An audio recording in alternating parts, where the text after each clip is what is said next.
Nous allons voir aujourd'hui comment multiplier par 10, 100 et 1000 les nombres décimaux. Pour commencer, un petit rappel avec les nombres entiers. On va partir sur 12 fois 10. Regardons déjà avec le tableau de numération. 12, c'est bien 2 unités et une dizaine. Qu'est-ce que ça veut dire multiplier par 10? Ça veut dire que j'aurai 10 fois plus de choses. Ça veut dire que pour chaque élément de mon nombre, au lieu d'en avoir un, j'en aurai désormais 10. Si j'ai une poire et une banane que je multiplie par 10, au lieu d'avoir une poire, j'aurai 10 poires. Au lieu d'avoir une banane, j'aurai 10 bananes. On va visualiser ce qu'il se passe en commençant par les dizaines.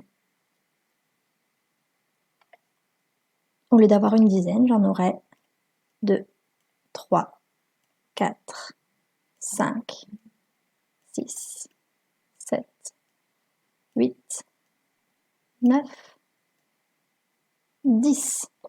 Je vais avoir 10 dizaines. Et qu'est-ce qu'on fait quand on a 10 choses en numération? On fait un paquet de 10. Et un paquet de 10 dizaines, c'est une centaine. Maintenant, on va faire la même chose avec les unités. Je commence déjà par ma première unité que je vais multiplier par 10. 1, 2, 3, 4, 5, 6, 7, 8, 9 et 10. Et on fait pareil pour la deuxième unité. Plus rapidement, ma deuxième unité, hop, j'en ai 10 également. On peut donc voir que comme j'ai multiplié mes deux unités par 10, elles sont devenues 2 dizaines. Et qu'est-ce que je fais de mes dizaines? Je les décale dans la bonne colonne, la colonne des dizaines. Donc si on observe bien ce qu'a fait notre matériel, ma dizaine s'est transformée en un paquet de 10, donc en une centaine, et s'est donc décalée vers la gauche. Mes deux unités se sont transformées en deux paquets, donc en deux dizaines, et se sont décalées également vers la gauche. Donc mon nombre en tout s'est décalé d'une colonne vers la gauche. Que se passe-t-il dans mes unités? Puisqu'elles se sont multipliées par 10 et se sont transformées en dizaines, je n'ai plus rien dans mes unités, je n'ai plus d'unités isolées. Et qu'est-ce qu'on fait en mathématiques quand on n'a pas quelque chose en numération? On met un zéro. J'ai donc une centaine, deux dizaines et 0 unité. 12 fois 10 est égal à 120. Qu'est-ce que ça veut dire multiplier par 100? De la même manière que multiplier par 10. Quand je fais fois 100, c'est que chaque élément deviendra 100 fois plus grand. Une banane, une poire deviendront 100 bananes et 100 poires. Donc, mes deux unités deviendront 100 et encore 100, c'est-à-dire 200. Donc, 2 centaines. Et mon une dizaine deviendra 100 dizaines, c'est-à-dire 10 paquets de 10. Donc, un millier ou une unité de 1000. Le nombre s'est donc décalé de 2 colonnes. Une unité devient 100, donc elle atterrit dans cette colonne-là, elle a bien sauté 2 colonnes. Une colonne, 2 colonnes. Il n'y a donc plus d'unités, plus de dizaines. Je pose donc les deux zéros. 12 fois 100 est égal à 1200. La technique des zéros. En observant le nombre de zéros du nombre qui multiplie, donc fois 10, fois 100, fois 1000, on peut visualiser rapidement de combien de colonnes le nombre va se décaler. Par exemple, quand je fais fois 10, ça veut dire que tout est 10 fois plus grand. Donc que mon unité deviendra une dizaine, c'est-à-dire 10. J'ai donc décalé d'une colonne. J'ai donc un 0 à la fin. Mon fois 100, tout est 100 fois plus grand. Ma une unité devient 100. Je me suis donc décalé de 2 colonnes. J'aurai donc 2 zéros à la fin. Et fois 1000, tout est 1000 fois plus grand. Mon 1 devient 1000. On décale donc de 3 colonnes. Il y a donc 3 zéros à la fin. Et ainsi de suite. Fois 100 000, j'ai 5 zéros. Mon 1 devient 100 000. Ça veut donc dire que j'ai décalé de 5 colonnes. Je mettrai donc 5 zéros à la fin. Un petit exemple de calcul, 32 fois 10. Fois 10, pour mon souvenir, je vois j'ai 1 zéro. Ça veut dire que je me décalerai d'une seule colonne. J'aurai donc un seul zéro à la fin. Ça me donnera 320. 51 fois 100. Fois 100, j'ai 2 zéros. Je me rappelle donc que je me décalerai de 2 colonnes. J'aurai donc 2 colonnes vides. Donc 2 zéros à la fin. 5100. 732 fois 1000.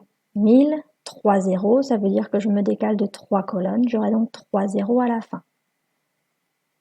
Et c'est là que je vous conseille de penser à l'avance au nombre de zéros, parce que c'est ça qui vous aidera à bien mettre l'espace qui sépare les classes au bon endroit. 830 fois 100, 2 zéros dans le 100, ça veut dire que je me décalerai de 2 colonnes, j'aurai donc 2 zéros à la fin. Et si je vois tout de suite, j'aurai le troisième zéro de mon 830, donc j'aurai donc 3 zéros, je sais que je pourrais mettre l'espace. Et mon 83, donc 83 000. 97 fois 10, 1 zéro, je décale d'une colonne, j'aurai 1 zéro à la fin, 970. Et un tout petit peu plus compliqué, 32 fois 20. Quand on fait fois 20, c'est qu'on fait fois 2 et fois 10. Donc on commence par faire le fois 10, 32 fois 10, on l'a vu tout à l'heure. Un seul zéro, donc je me décalerai d'une seule colonne, j'aurai donc 1 zéro à la fin. Et il ne me reste plus qu'à faire mon 32 fois 2, 32 fois 2, 64. Donc 640. 41 fois 500, c'est fois 5 fois 100. Mon fois 100 me dit que je me décalerai de 2 colonnes, j'aurai donc 2 zéros à la fin. Puis je fais 41 fois 5, 5 fois 1, 5, 5 fois 4, 20, 205.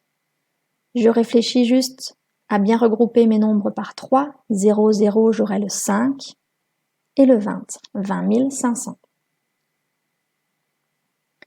Et maintenant avec les nombres décimaux.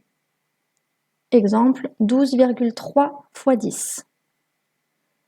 12,3, c'est une dizaine, 2 unités et 3 dixièmes. Pour rappel, un dixième, c'est quand je prends une unité, que je la coupe en 10 et que je prends un morceau. Donc là, comme j'ai 3 dixièmes, c'est que j'ai pris 3 morceaux. Fois 10, chaque élément devient 10 fois plus grand, donc chaque dixième va devenir 10 dixièmes. Et 10 dixièmes, on s'en souvient dans les fractions décimales, 10 dixièmes égale 1, une unité. Donc là, j'avais 3 dixièmes, donc j'ai 3 fois 10 dixièmes, j'ai donc 3 unités. Mes 2 unités deviennent 2 dizaines, ma dizaine devient une centaine. Donc je remets tout dans la bonne colonne, puisque j'ai eu des transformations. Je suis bien une centaine, 2 dizaines, 3 unités. Je vais faire la même chose avec mon nombre. Je décale mon nombre d'une colonne vers la gauche. Je n'ai plus de chiffres dans la partie décimale. Je pourrais faire comme ce que je faisais avec mon nombre entier tout à l'heure, c'est-à-dire ajouter un zéro.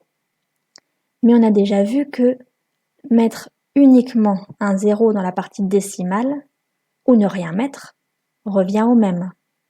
Dans un cas, j'ai 123 unités et 0 petits morceaux, dans ce cas-là. Dans l'autre cas, j'ai uniquement 123 unités. 123 et 0 morceaux ou 123 tout court, on est d'accord que c'est exactement la même chose. Et à partir du moment où je n'ai rien ou plus rien dans ma partie décimale, ma virgule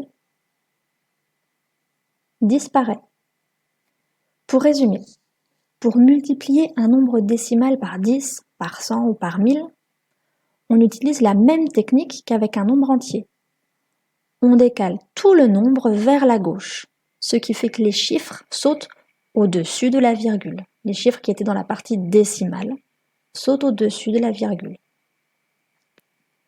Pour mieux visualiser, 2,34 fois 10. Fois 10, j'ai un seul zéro, je vais donc sauter d'une seule colonne. 2,34 fois 10 me donne 23,4. 2,34 fois 100. Fois 100, j'ai 2 zéros, donc je vais sauter de 2 colonnes. Une colonne. 2 colonnes, ça va me donner 234. Je n'ai plus de partie décimale. Je retire ma virgule. 2,34 fois 1000. 3 zéros, donc 3 colonnes. 1, 2 et 3. Je n'ai plus de partie décimale. Je retire ma virgule. Par contre, je n'ai pas d'unité. Là, je suis obligée de le préciser et donc je suis obligée de poser un zéro. 2,34 fois 1000 me donne 2340. J'espère que tu as tout compris. Maintenant, à toi de jouer.